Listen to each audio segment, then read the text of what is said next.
Hello students, in this lecture we are going to talk about an allotrope of oxygen and this is called ozone. So, ozone क्या हो गया? This is basically an allotrope of oxygen और इसका formula क्या होता है? O3. This is the formula. बच्चों आपने पढ़ा होगा, ज्योग्राफी के अंदर भी हम पढ़ते हैं, साइंस के अंदर भी हम पढ़ते हैं, सबसे ज्यादा ओजोन गैस जो है वो कहां पर पाई जाती है? So it is mainly found in the atmosphere. सबसे ज्यादा कहां मिलती है? एटमॉस्फेयर में मिलती है। एटमॉस्फेयर में भी कहां पर? स्ट्रेटोस्फेयर। स्ट्रेटोस्फेयर क्या होती है? Second layer of the atmosphere. Second layer of atmosphere. तो आपने पढ़ा होगा, ज्योग्राफी के अंदर भी पढ़ते हैं, साइंस में भी पढ़ते हैं, एनवायरनमेंट के अंदर आता है ये टॉपिक। अर्थ की सरफेस के ऊपर जो एटमॉस्फेयर है इसको हम 4 लेयर्स में डिवाइड करते हैं। सबसे नीचे वाली जो लेयर होती है दैट इज कॉल्ड ट्रोपोस्फेयर। इससे नेक्स्ट जो लेयर होती है दैट इज कॉल्ड स्ट्रेटोस्फेयर। तो ये जो स्ट्रेटोस्फेयर लेयर है इसके अंदर 20 किलोमीटर्स की हाइट पे, अर्थ की सरफेस से 20 किलोमीटर्स की हाइट पे एक और लेयर है जिसको बोला जाता है ओजोन लेयर। तो ओजोन लेयर कहां लाई करती है? स्ट्रेटोस्फेयर के अंदर।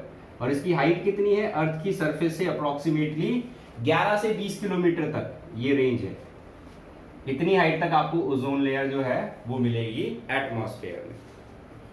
चलिए, अब एटमॉस्फेयर के अंदर ये ओजोन गैस कैसे प्रोड्यूस होती है? ठीक है, एटमॉस्फेयर में यहां पर ही ये ओजोन लेयर जो है वो क्यों बन रही है? तो यहां पर ये पॉइंट लिख लो, it is formed in the atmosphere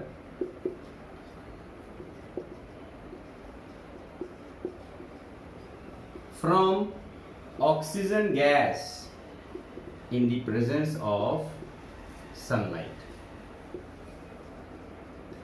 तो सनलाइट की प्रेजेंस में ऑक्सीजन गैस जो है वो कन्वर्ट हो जाती है ओजोन गैस के अंदर in this layer.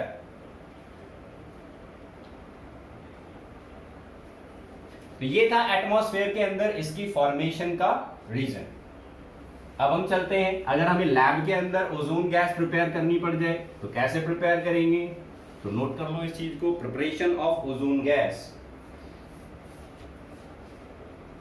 Preparation of ozone gas, O3 gas कैसे बनाएंगे? देखो इस चीज को,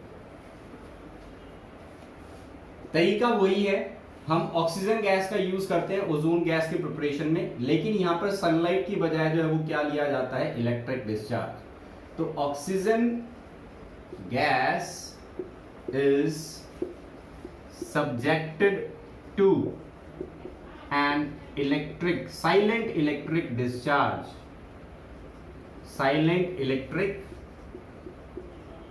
discharge leading to formation of ozone। कैसे लिखोगे? O2 है, इलेक्ट्रिक डिस्चार्ज पास करवाया। इलेक्ट्रिक डिस्चार्ज का मतलब करंट पास करवा रहे हैं ऑक्सीजन गैस के थ्रू। तो ये जो है 3 मॉलिक्यूल ऑक्सीजन के कन्वर्ट हो जाते हैं 2 मॉलिक्यूल ओजोन में। ये भी गैस बन रही है, ये भी गैस बन रही है। नॉर्मली ये देखा जाता है कि जब आप ऑक्सीजन गैस में से इलेक्ट्रिक डिस्चार्ज पास कराते हो तो 10% ओजोन गैस की फॉर्मेशन होती है। मतलब अगर मैं 100% जो है वो ऑक्सीजन गैस ले रहा हूं तो 10% ओजोन की फॉर्मेशन देखने को मिलेगी। ये जो ओजोन गैस यहां पर प्रोड्यूस हुई है इसका डिकम्पोजिशन रोकने के लिए ये साइलेंट इलेक्ट्रिक डिस्चार्ज लिया गया। नोट कर लेना इस चीज को, silent electric discharge is used to prevent decomposition of ozone, to prevent decomposition of ozone. तो ये रीजन था जिसकी वजह से यहां पर हमें साइलेंट इलेक्ट्रिक डिस्चार्ज लेना पड़ा, ताकि ओजोन गैस जो बन रही है वो क्या ना हो जाए, डीकंपोज ना हो जाए। तो ये हो गई प्रिपरेशन। लैब के अंदर अगर आपको ओजोन प्रिपेयर करनी है तो उसको इस तरीके से प्रिपेयर करेंगे। प्रिपेयर करने के बाद इसकी स्टोरेज, इसको भी नोट कर लो। ओजोन गैस की स्टोरेज करते time O3 gas is stored in a container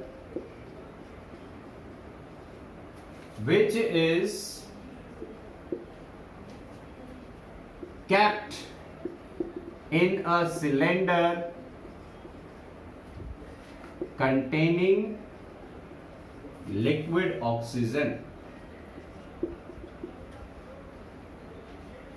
तो ओजोन गैस जो है जिस भी कंटेनर में आपने फिल की है, सपोज ये कंटेनर है जिसमें हमने ओजोन गैस को फिल किया है, तो इसको हम एक सिलेंडर के अंदर रखते हैं। और किस सिलेंडर के अंदर रखते हैं, जिसमें लिक्विड ऑक्सीजन जो है वो भरी गई हो। ठीक है, तो इस तरीके से इसको स्टोर किया जाता है। जब ओजोन गैस को हमें स्टोर करना होता है तो हम एक कंटेनर में फिल करते हैं और उस कंटेनर को हम एक ऐसे सिलेंडर के अंदर रखते हैं जिसमें लिक्विड ऑक्सीजन प्रेजेंट हो। इसके पीछे कारण क्या है वो अभी हम प्रॉपर्टी में देखेंगे। ओजोन गैस जो होती है ये थर्मोडायनेमिकली ज्यादा स्टेबल नहीं है, और क्योंकि ये स्टेबल नहीं है इस वजह से ये डिसोसिएट हो जाती है और नेसेंट ऑक्सीजन जो है वो बना देती है। This is nascent oxygen.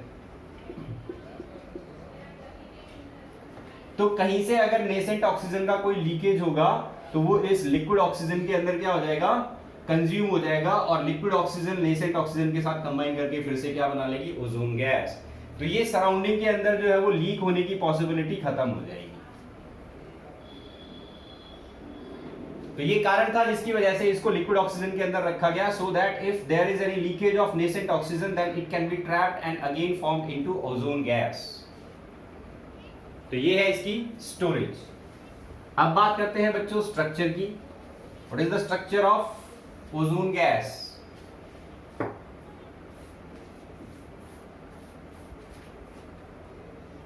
Structure की बात कर रहे हैं। हमने 11th क्लास में पढ़ा था ओजोन के दो लीविस डॉट स्ट्रक्चर बनाए गए थे। एक तो है ये और दूसरा है ये वाला structure. These are the two possible Lewis dot structure of ozone। लेकिन जब एक्सपेरिमेंटली रिजल्ट्स हमारे पास आए तो हमें ये दोनों बॉन्ड बराबर मिलते हैं। तो अगर ये दोनों स्ट्रक्चर सही होते तो ये बॉन्ड छोटा होना चाहिए था, ये बॉन्ड बड़ा होना चाहिए था, लेकिन प्रैक्टिकली जब रिजल्ट्स हमारे सामने आते हैं हमें ये दोनों बॉन्ड बराबर मिलते हैं। इसका ये मतलब हुआ ये पाई इलेक्ट्रॉन क्लाउड एक बार इधर एक बार इधर डीलोकलाइज होता रहता है। तो क्योंकि ये पाई इलेक्ट्रॉन क्लाउड डीलोकलाइज है इस वजह से यहाँ पर क्या देखने को मिलता है, रेजोनेंस। और रेजोनेंस की वजह से ये स्ट्रक्चर क्या कहलाता है, रेजोनेंस हाइब्रिड। इसके ये दोनों बॉन्ड बराबर होते हैं और इनकी बॉन्ड लेंथ होती है 128 पिकोमीटर और बॉन्ड एंगल होता है 117 degree. So this is the structure of ozone gas O3। It has two oxygen-oxygen bonds. Both the oxygen-oxygen bonds are equal. They have a bond length of 128 picometer and the bond angle is 117 degree. So this is the structure of ozone. अब बात करते हैं बच्चों इसकी properties की। So what are the properties of ozone? तो हम पहले फिजिकल प्रॉपर्टी डिस्कस करेंगे, फिर उसके बाद में हम केमिकल प्रॉपर्टीज को डिस्कस करेंगे। फिजिकल प्रॉपर्टीज, सबसे पहला पॉइंट, ओजोन गैस को अगर आप गैसियस स्टेट के अंदर देखेंगे तो it is pale yellow gas. ठीक है, कैसे कलर की होती है, पेल येलो गैस। अगर इसको लिक्विड स्टेट में आप देखोगे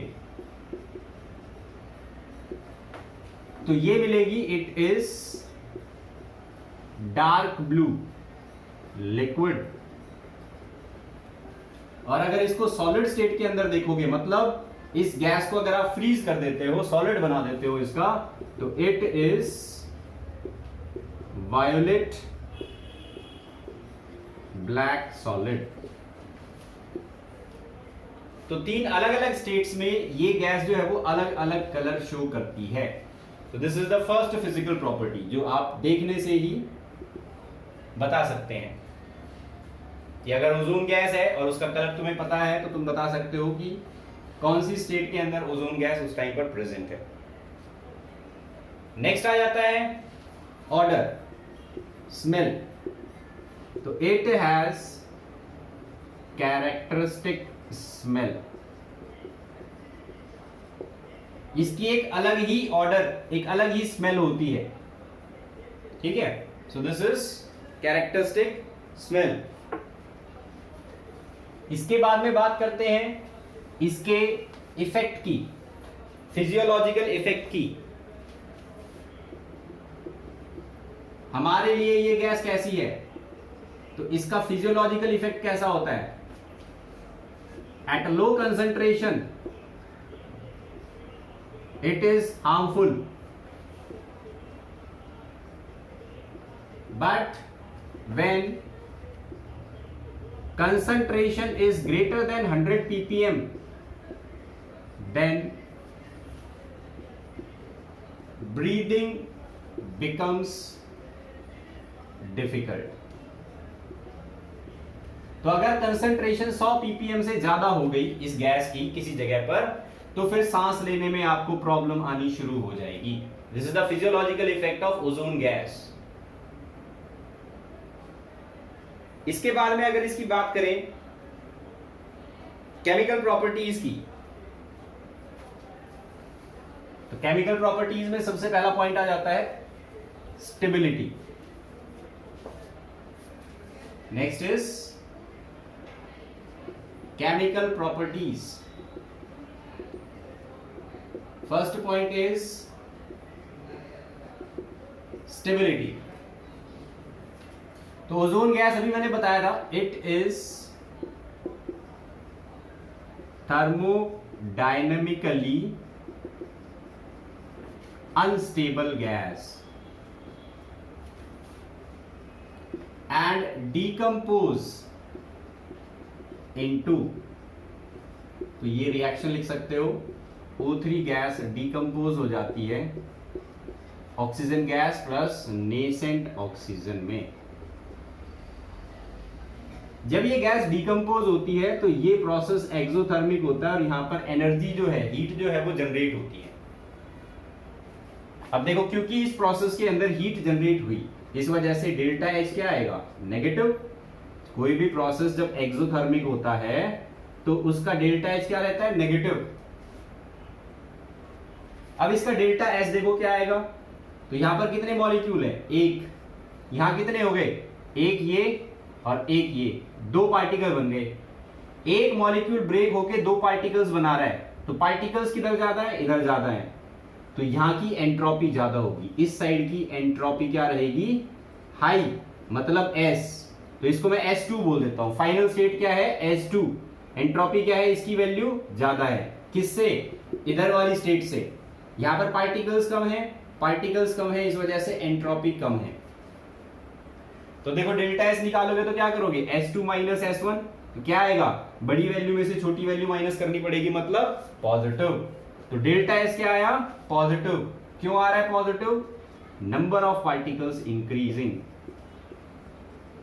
नंबर ऑफ पार्टिकल्स इंक्रीज हो चुके हैं रिएक्शन के अकॉर्डिंग, तो इस वजह से डेल्टा एस पॉजिटिव है।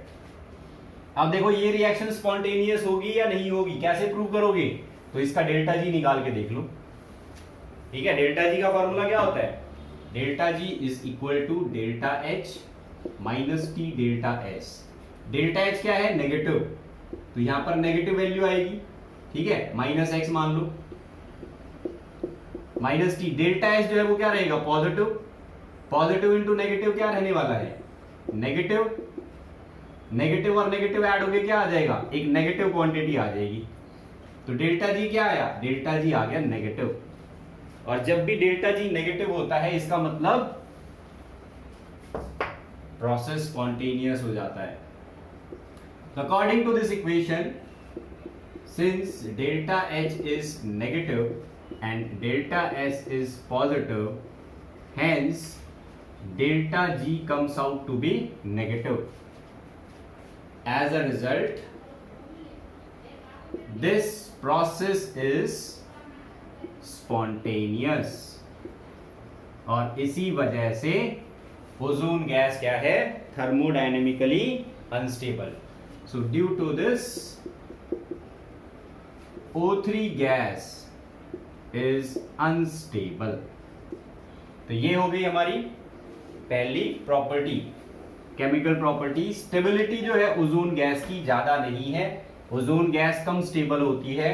क्यों कम स्टेबल होती है? क्योंकि ओजोन गैस का डिकम्पोजिशन जब होता है तो डेल्टा एच नेगेटिव रहता है, डेल्टा एस पॉजिटिव रहता है, तो ओवरऑल डेल्टा जी क्या आ जाती है, नेगेटिव आ जाती है।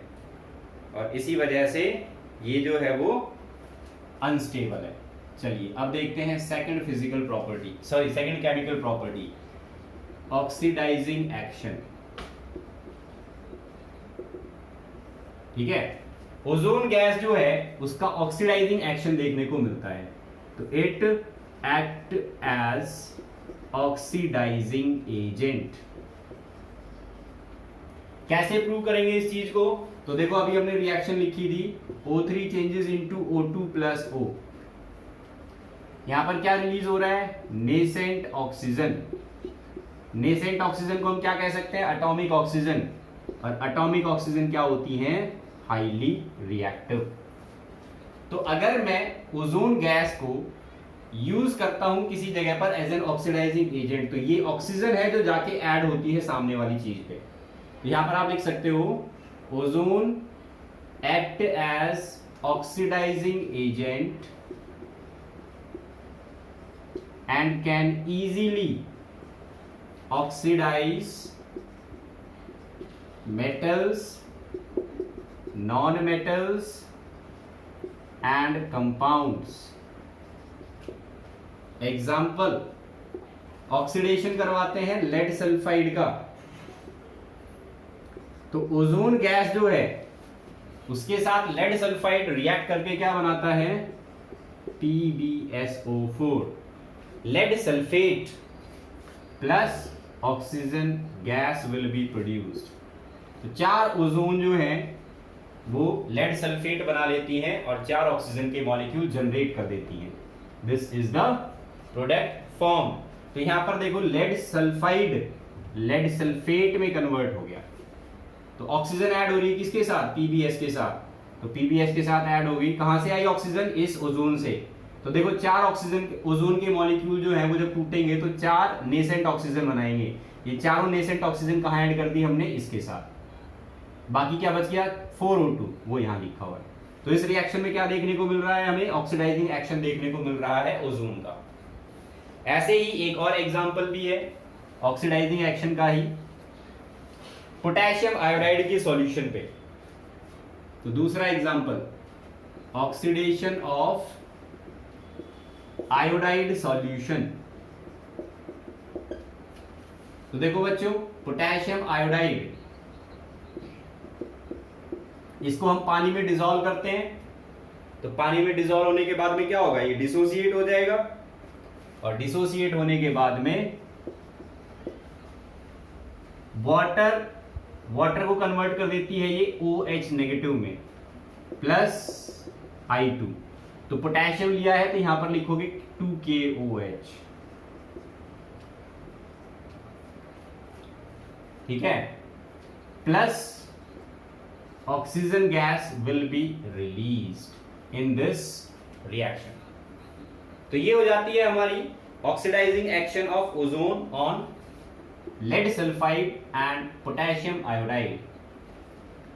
तो यहां पर H2O से क्या बन गया, OH नेगेटिव बन गए। तो 2 हाइड्रोजन तो ऑलरेडी थे, एक ऑक्सीजन था, एक और ऑक्सीजन यहां से आ गया, तो क्या बन गए, 2OH नेगेटिव बन गए, और ये O3 कन्वर्ट हो गया O2 में, और Ki पोटेशियम आयोडाइड, पोटेशियम चला गया OH नेगेटिव के साथ, एल्कली बना लिया इसने।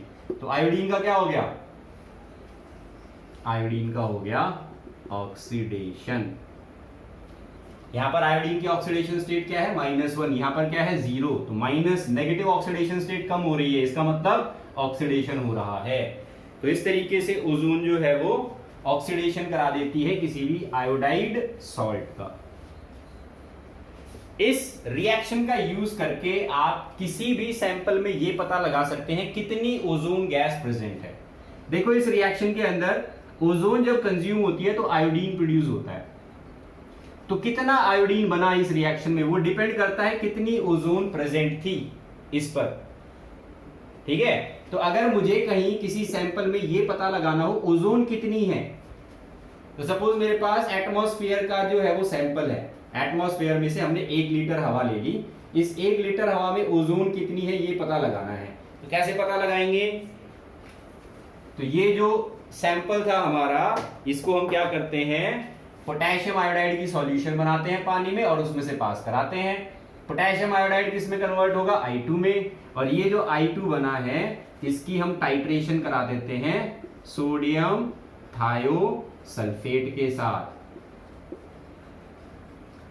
तो जितना आयोडीन बनेगा वो सोडियम थायोसल्फेट के साथ टाइट्रेट करेंगे, टाइट्रेशन करने से हमें क्या पता चल जाता है, इसकी कंसंट्रेशन पता चल जाती है ये कितना है, और इसकी कंसंट्रेशन किससे रिलेटेड है, ओजोन से।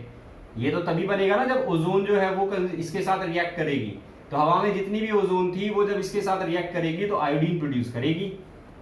तो जितनी ओजोन होगी उतना ही आयोडीन बनेगा, उससे ज्यादा नहीं बनेगा, उससे कम नहीं बनेगा। तो जितना भी आयोडीन बन रहा है उसको डिटरमाइन कर लो इस टाइट्रेशन का यूज करके। तो यहां से आयोडीन की कंसंट्रेशन पता चल जाएगी और आयोडीन की कंसंट्रेशन से ओजोन की कंसंट्रेशन का हम आइडिया लगा सकते हैं।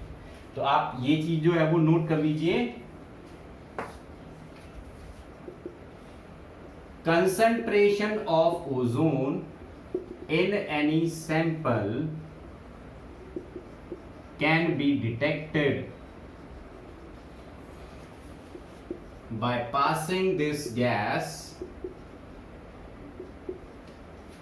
through iodide solution and then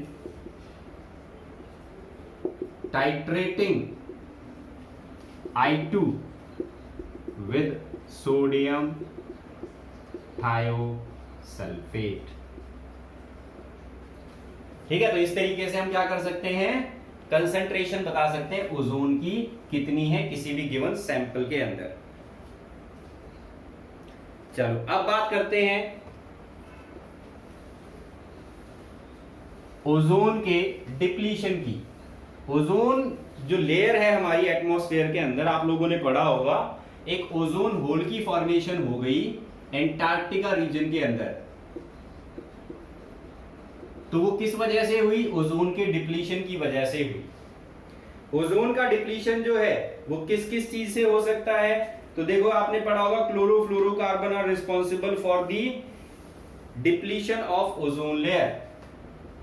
chlorofluorocarbon, in short लिखते हैं इसको CFC, chlorofluorocarbon causes depletion of ozone layer। किसी एक क्लोरोफ्लोरोकार्बन का नाम, एग्जाम्पल इज फ्रीऑन। ये गैस होती है जिसको यूज किया जाता है रेफ्रिजरेटर के अंदर और AC के अंदर। ठीक है, तो इनमें ये गैस जो है वो फिल की जाती है और ये गैस जो है वो फिर कूलिंग के अंदर जो है वो हेल्प करती है।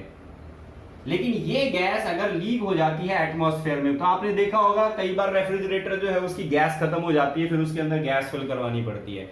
ऐसे ही कुछ टाइम बाद में AC जो है उसकी भी गैस खत्म हो जाती है तो गैस भरवानी पड़ती है। तो गैस खत्म होने का मतलब क्या है, ये गैस धीरे धीरे एटमॉस्फेयर में लीक कर गई। एटमॉस्फेयर में लीक करेगी तो कहां जाएगी, ऊपर जाएगी, और ऊपर जाने के बाद क्या करती है, ओजोन गैस के साथ ये रिएक्ट करके और ओजोन को क्या बना देती है, O2 बना देती है। तो जो नेसेंट ऑक्सीजन प्रोड्यूस हो रहा था ओजोन के डिकम्पोजिशन से और वापस जो कंबाइन करके ओजोन बना रहा था, क्लोरोफ्लोरोकार्बन क्या करता है, इस नेसेंट ऑक्सीजन को ट्रैप कर लेता है, इसको कंज्यूम कर लेता है। क्योंकि इसने नेसेंट ऑक्सीजन को कंज्यूम कर लिया, इसलिए ओजोन टूट तो गई लेकिन बन नहीं सकती। क्योंकि इसको बनने के लिए ये दोनों चीजें चाहिए और ये आप कंज्यूम कर चुके हो क्लोरोफ्लोरोकार्बन का यूज करके। तो क्लोरोफ्लोरोकार्बन नेसेंट ऑक्सीजन को कंज्यूम कर लेते हैं और इसी वजह से ओजोन गैस की फॉर्मेशन नहीं हो पाती। तो ये डिप्लीशन ऑफ ओजोन लेयर के लिए रिस्पॉन्सिबल हो गए। एक और चीज है जो कि ओजोन लेयर का डिप्लीशन करती है, क्या है वो?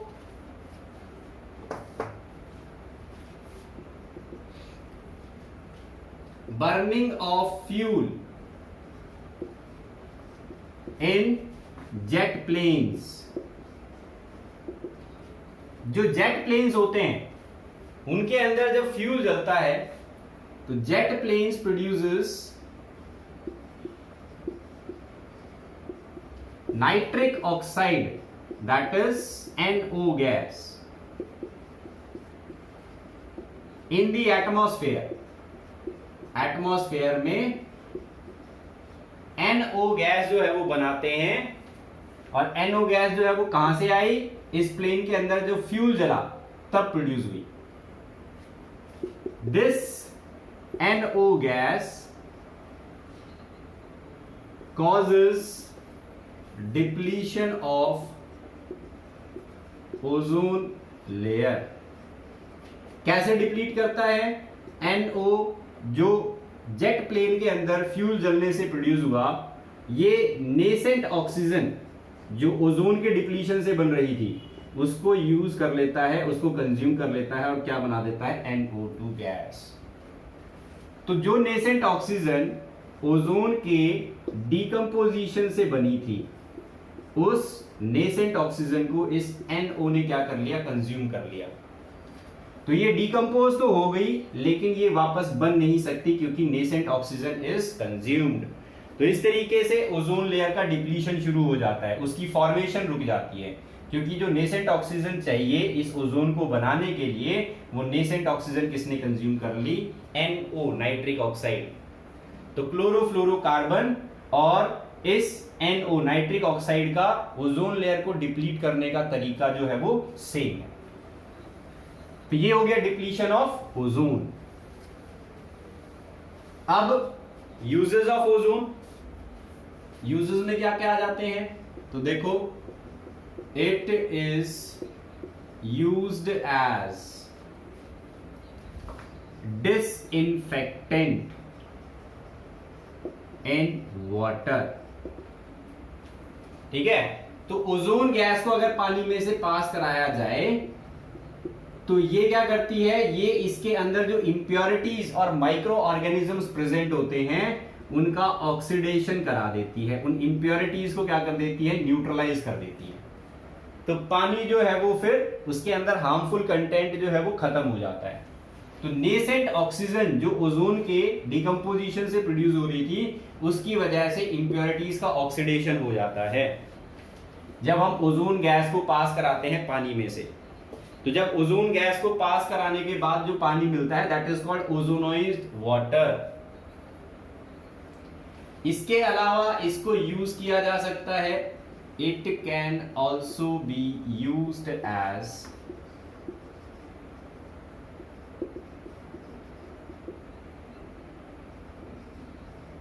इंसेक्टिसाइड्स। एक हमने देखा था अभी, it is used as oxidising agent. ठीक है, these are the uses of ozone gas.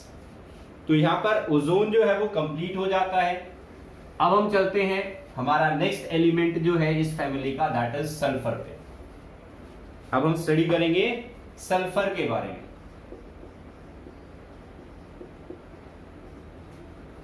बच्चों, सल्फर जो है वो नेचुरली एग्जिस्ट करता है और नेचर के अंदर इसके दो एलोट्रॉप्स पाए जाते हैं। ठीक है, it exist in the form of two allotropes in nature। क्या क्या एलोट्रॉप्स हैं? एक तो होता है रोम्बिक सल्फर और दूसरा होता है मोनोक्लिनिक सल्फर। जो रोम्बिक सल्फर है इसको अल्फा फॉर्म भी बोला जाता है, this is also called alpha form. और जो मोनोक्लिनिक सल्फर होता है इसको हम बीटा फॉर्म भी बोलते हैं, this is also called beta form. तो रोम्बिक सल्फर कह लो या अल्फा फॉर्म कह लो एक ही बात है, मोनोक्लिनिक सल्फर कह लो या बीटा फॉर्म कह लो एक ही बात है। तो ये दोनों क्या हैं? These are the allotropes. Allotrope किसको बोला जाता है? एलोट्रॉप उनको बोला जाता है जिनका फॉर्मूला सेम होता है लेकिन स्ट्रक्चर डिफरेंट होता है, दीज आर कॉल्ड एलोट्रॉप्स। तो रोम्बिक सल्फर और मोनोक्लिनिक सल्फर ये दोनों एलोट्रॉप्स हैं। तो यहां पर स्ट्रक्चर में डिफरेंस आपको देखने को मिलेगा, इन दोनों का फॉर्मूला जो होता है वो सेम होता है, दैट इज S8 इसका फॉर्मूला है और S8 ही इसका फॉर्मूला है। तो ये पहली तो सिमिलैरिटी आ गई दोनों डिफरेंट फॉर्म्स के अंदर। तो they have same formula, different arrangement of particles. ठीक है, तो यहां जो अरेंजमेंट मिलने वाली है वो अरेंजमेंट यहां पर नहीं मिलेगी, यहां पर डिफरेंट अरेंजमेंट मिलेगी। कौन सी अरेंजमेंट मिलती है? तो देखो बच्चों ये दोनों वर्ड हमने फर्स्ट चैप्टर में पढ़े थे। 7 क्रिस्टल सिस्टम होते हैं, एक ऑर्थोरोम्बिक फॉर्म होती है, इसी ऑर्थोरोम्बिक फॉर्म को यहाँ पर रोम्बिक बोला जा रहा है, और एक मोनोक्लिनिक फॉर्म होती है। तो दोनों में हमने पढ़ा था डिफरेंस किस चीज का होता है? साइड्स का होता है, ए बी और सी, और एंगल का होता है अल्फा बीटा गामा। ठीक है, तो जो पैकिंग हमने कराई थी फर्स्ट चैप्टर के अंदर, वो पैकिंग का डिफरेंस जो है वो हमें देखने को मिलता है इन दोनों फॉर्म्स के अंदर। तो ये दोनों एलोट्रॉप्स हैं, यहां पर स्ट्रक्चरल अरेंजमेंट डिफरेंट देखने को मिलेगा लेकिन फॉर्मूला सेम देखने को मिलेगा। इसके बाद रोम्बिक सल्फर जो है ये नेचर में सबसे ज्यादा पाया जाता है and it is yellow in appearance.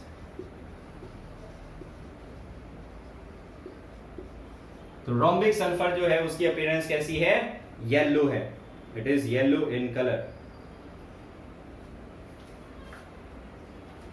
साथ ही साथ ये जो फॉर्म है it is stable at room temperature. Normal conditions पर सबसे ज्यादा स्टेबल कौन सा होता है? रोम्बिक सल्फर होता है। मोनोक्लिनिक उतना स्टेबल नहीं होता जितना रोम्बिक होता है। और मोनोक्लिनिक क्या हो जाएगा? इट इज कंपैरेटिवली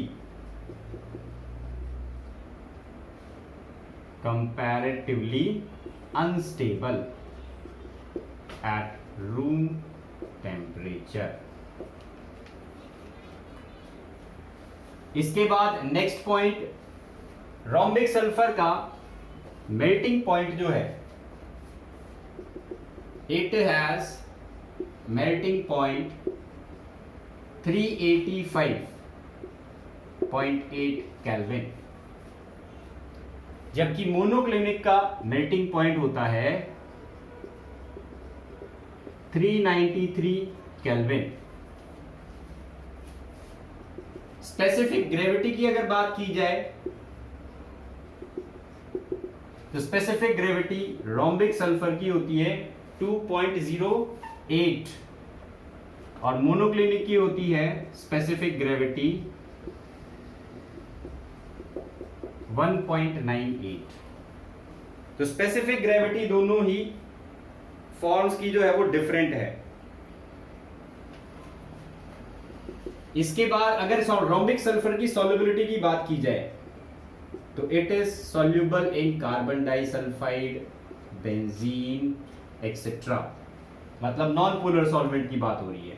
इसी तरीके से मोनोक्लिनिक सल्फर जो होता है it is soluble in CS2, ये भी carbon disulphide non polar solvent के अंदर सॉल्युबल होता है मोनोक्लिनिक सल्फर।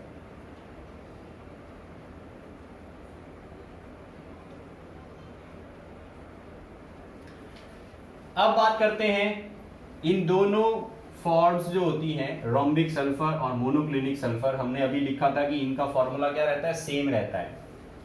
क्या है फॉर्मूला? S8। तो ये जब मॉलिक्यूलर फॉर्म में होते हैं तो उस टाइम पर इनका स्ट्रक्चर कैसा होता है? स्ट्रक्चर इसका मॉलिक्यूलर फॉर्म का S8 का, तो इसको बोला जाता है क्राउन रिंग स्ट्रक्चर। कैसे बनता है क्राउन रिंग? तो जैसे हम राजा का मुकुट देखते हैं, कुछ देखने में ऐसा ही रिजेंबल करता है ये स्ट्रक्चर। एक W बना दो, 3 सल्फर इधर 3 सल्फर इधर, टोटल हो गए 6 और 2 8। तो 8 सल्फर के एटम्स इस तरीके से एक क्राउन बनाते हैं, ठीक है। और इसी वजह से इस स्ट्रक्चर को बोला जाता है क्राउन रिंग स्ट्रक्चर। तो ये स्ट्रक्चर जो है मॉलिक्यूलर फॉर्म में आपको देखने को मिलेगा, क्रिस्टलाइन फॉर्म में नहीं, मॉलिक्यूलर फॉर्म में, ठीक है। तो this is the molecular structure of S8। इसके अलावा सल्फर जो है 2 फॉर्म्स और शो करता है अलग अलग कंडीशंस पे। एक S6 मॉलिक्यूल भी बनाता है और एक S2 मॉलिक्यूल भी बनाता है। S6 मॉलिक्यूल जो बनता है सल्फर का, उसकी शेप जो है वो चेयर की तरह होती है। तो आपने चेयर देखी होगी, इस तरीके से बनाते हैं हम, ठीक है।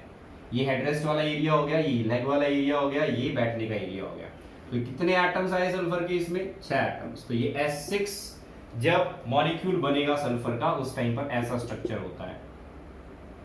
अगर सल्फर को आप इतना ज्यादा गर्म कर देते हो कि उसका टेम्परेचर जो है वो ग्रेटर देन 1000 केल्विन चला जाता है, तो सल्फर कन्वर्ट हो जाता है वेपर फेज में, वेपर स्टेट में चला जाएगा। और वेपर फेज में उसका फॉर्मूला क्या होगा? S2। तो S डबल बॉन्ड S, ये हो गया इसका स्ट्रक्चर। तो सल्फर के हमें 3 अलग अलग मॉलिक्यूलर फॉर्म्स देखने को मिल रहे हैं अलग अलग कंडीशन में। S8 फॉर्म देखने को मिल रही है, S6 फॉर्म देखने को मिल रही है, S2 फॉर्म देखने को मिल रही है। ये H2 फॉर्म, जैसे आपने ऑक्सीजन का मॉलिक्यूल स्टडी किया था, ऑक्सीजन का मॉलिक्यूल कैसा होता है? पैरामैग्नेटिक। ऐसे ही H2 फॉर्म जो होती है, दिस इज आल्सो पैरामैग्नेटिक। इसके अंदर भी अनपेयर्ड इलेक्ट्रॉन प्रेजेंट होते हैं जैसे ऑक्सीजन में थे। तो ये हो गई सल्फर के डिफरेंट फॉर्म्स की बात। अब हम स्टडी करेंगे सल्फर के कंपाउंड्स के बारे में। और सबसे पहला सल्फर का कंपाउंड जो हम स्टडी करते हैं, that is sulphur dioxide gas, SO2। So this is a compound of sulfur. SO2 gas is a compound of sulfur। और कैसे बनती है SO2 gas? It is formed due to combustion of sulfur in air। तो sulphur gas जो है, sorry, sulphur को जब atmosphere के अंदर जलाया जाता है तब बनती है सल्फर डाइऑक्साइड, SO2 गैस। सबसे पहले हम बात करते हैं इस गैस के फॉर्मेशन की या इसके प्रिपरेशन की, ठीक है। तो सल्फर डाइऑक्साइड गैस, सबसे पहला पॉइंट आ जाता है प्रिपरेशन।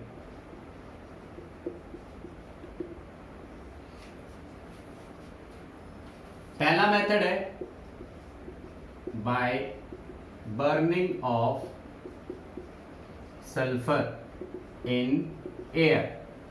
तो सल्फर को हवा में जब हम जलाते हैं तो ये रिएक्शन देखने को मिलती है, 8 molecules of SO2। This gas will B form, ये सॉलिड है और ये गैस की 8 मॉलिक्यूल्स बनेंगे सल्फर डाइऑक्साइड के। दूसरा मेथड होता है by action of sulphuric acid. Sulphuric acid के एक्शन से जो है वो सल्फर डाइऑक्साइड गैस प्रोड्यूस होती है। तो किस पे कराएं? सल्फ्यूरिक एसिड का जो एक्शन है वो किसके ऊपर करने को मिलता है? हमें यहाँ पर किसके ऊपर देखने को मिलता है? तो यहाँ पर हम सल्फ्यूरिक एसिड को ट्रीट करते हैं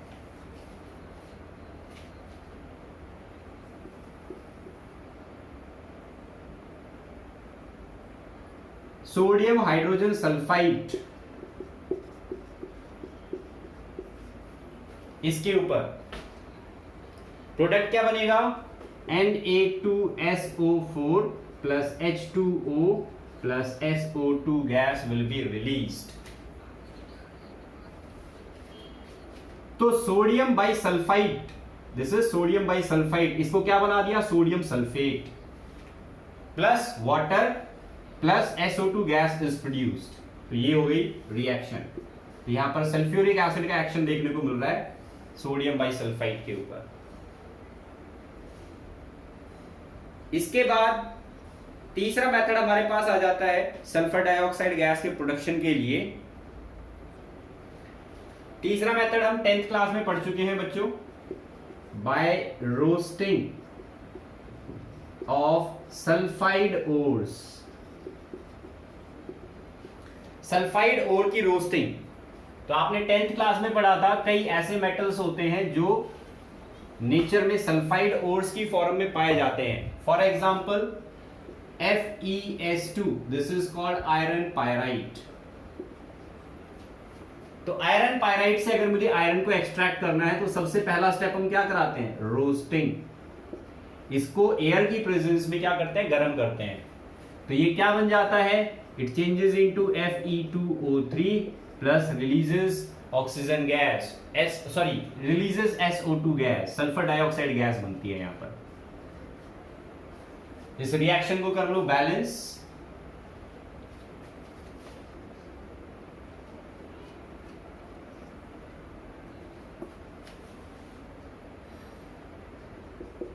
तो ये होगी reaction balance, FeS2 changes into Fe2O3 plus 4 molecules of SO2। तो ये 3 मेथड्स हो गए प्रिपरेशन ऑफ SO2 गैस के लिए। अब इस SO2 गैस की प्रॉपर्टीज की बात करते हैं। तो सबसे पहले आ जाती है फिजिकल प्रॉपर्टीज। फिजिकल प्रॉपर्टीज में हम सबसे पहले बात करते हैं इसके कलर की, इसके ऑर्डर की। तो देखो, it is a colourless gas, कोई कलर नहीं होता इसका, विद पंजेंट स्मेल। तो आप अगर किसी ऐसी जगह से निकले हो जहां पर टायर जला रखा हो, तो टायर जलने की जो स्मेल आती है that is due to this sulphur dioxide gas. तो पंजेंट स्मेल होती है, आप ज्यादा देर तक ऐसी जगह पर रुक नहीं सकते जहां पर कोई टायर जला रखा होता है, क्योंकि आपको ब्रीदिंग प्रॉब्लम स्टार्ट हो जाती है। तो पंजेंट गैस है, हमारे लिए जो है वो नुकसानदायक है। Next, it is soluble in water. ये गैस पानी के अंदर सॉल्युबल होती है और इसी वजह से इसको क्या बोला जाता है, एसिडिक गैस। जब ये पानी के अंदर डिसॉल्व होती है तो ये एक एसिड बना देती है, H2SO3। इसको बोलते हैं सल्फ्यूरस एसिड। सल्फ्यूरस एसिड, एक ऑक्सीजन कम है, सल्फ्यूरिक एसिड से एक ऑक्सीजन कम है सल्फ्यूरस एसिड में। तो ये दो हो गई इसकी फिजिकल प्रॉपर्टीज। अब बात करते हैं इसकी केमिकल प्रॉपर्टीज की। केमिकल प्रॉपर्टीज में आ जाता है बच्चों, सल्फर डाइऑक्साइड गैस जो है ये काम करती है एक रिड्यूसिंग एजेंट का। क्यों? क्योंकि इसको कहीं से अगर एक और ऑक्सीजन मिल जाए ना तो ये SO2 से SO3 में चली जाएगी। तो इसको कहीं से अगर एक और ऑक्सीजन मिल जाए तो ये SO3 में कन्वर्ट हो जाएगी। तो ये ऑक्सीजन अगर किसी से लेती है तो इसका मतलब ये सामने वाले का क्या कराएगी, रिडक्शन। तो इसका मतलब ये खुद का काम करेगी, it act as reducing agent. Reducing agent का काम करती है सल्फर डाइऑक्साइड गैस। इसमें हम रिएक्शन लिख सकते हैं। सबसे पहला एग्जांपल आ जाता है reduction of Fe3 plus two Fe2 plus. देखो यहां पर रिडक्शन जो है वो किस तरीके से होगा, ferric sulphate Fe2SO4 whole thrice. Iron की ऑक्सीडेशन स्टेट क्या है, +3। तो फेरिक सल्फेट पानी में डिसॉल्व किया, SO2 गैस पास कराई, इसका ये बना देगी फेरस सल्फेट। यहां आयरन की ऑक्सीडेशन स्टेट कितनी थी, +3। यहां आयरन की ऑक्सीडेशन स्टेट कितनी है, +2। तो आयरन का क्या हो रहा है, +3 से अगर +2 ऑक्सीडेशन स्टेट में जा रहा है, इसका मतलब रिडक्शन हो रहा है, गेन ऑफ इलेक्ट्रॉन। और साथ में प्रोडक्ट क्या बन जाएगा, H2SO4। इसको बैलेंस कर लो, 3 और 1 4, 2 और 2 4, 4 तिया 12, 13, 2 15, 8 और 8 16, 2H2O।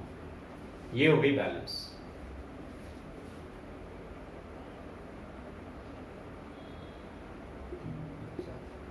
तो यहां पर हमें रिडक्शन देखने को मिला आयरन का +3 से +2 के अंदर due to action of SO2।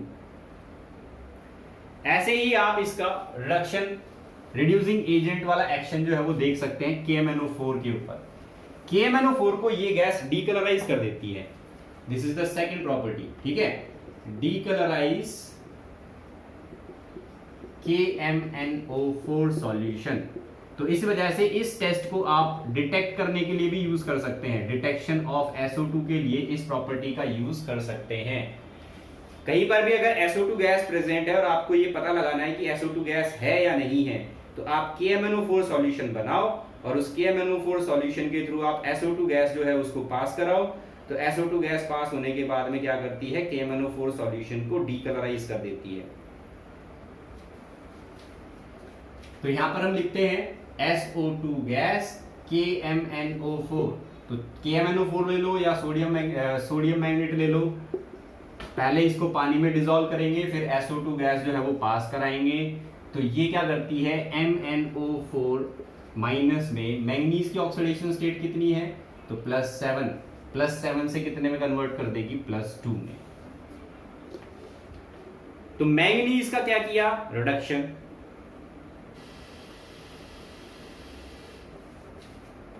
और खुद का क्या करेगी, ऑक्सीडेशन। तो SO42 माइनस +H+। इसको बैलेंस करते हैं। 5SO2, 5 इलेक्ट्रॉन्स आए हैं, तो कहां से आए होंगे, 5 इलेक्ट्रॉन जो है वो SO2 से आए होंगे। तो 5SO42 माइनस ये 2, ये 2। अब देखो ऑक्सीजन कितनी हो गई, 10 और 8 18 और 1 19। यहां कितनी है, 20। तो यहां पर क्या कर दो, 2 लगा दो और यहां पे लगा दो 4। तो दिस इज द रिएक्शन। +7 से +2 में रिड्यूस कर दिया मैंगनीज को, और इसी वजह से क्या हो जाता है, मैंगनीज की ऑक्सीडेशन स्टेट चेंज होती है। तो ये कलर गायब हो जाता है, जो इसका पर्पल कलर होता है ये गायब हो जाता है, डीकलराइज हो जाता है। तो इस तरीके से हम SO2 गैस को डिटेक्ट कर सकते हैं by using KMnO4 solution.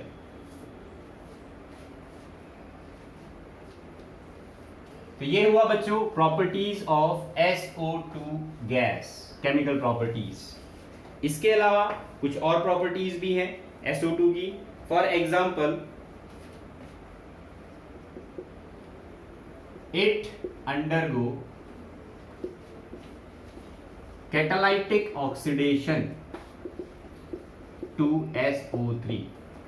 Sulphur dioxide gas, vanadium oxide V2O5, इसको अगर कैटलिस्ट लिया जाए और इसकी प्रेजेंस में सल्फर डाइऑक्साइड गैस जो है इसको पास कराया जाए, तो ये सल्फर डाइऑक्साइड गैस जो है उसको क्या कर देता है, ऑक्सीडाइज कर देता है और किसमें कन्वर्ट कर देता है, SO3 में।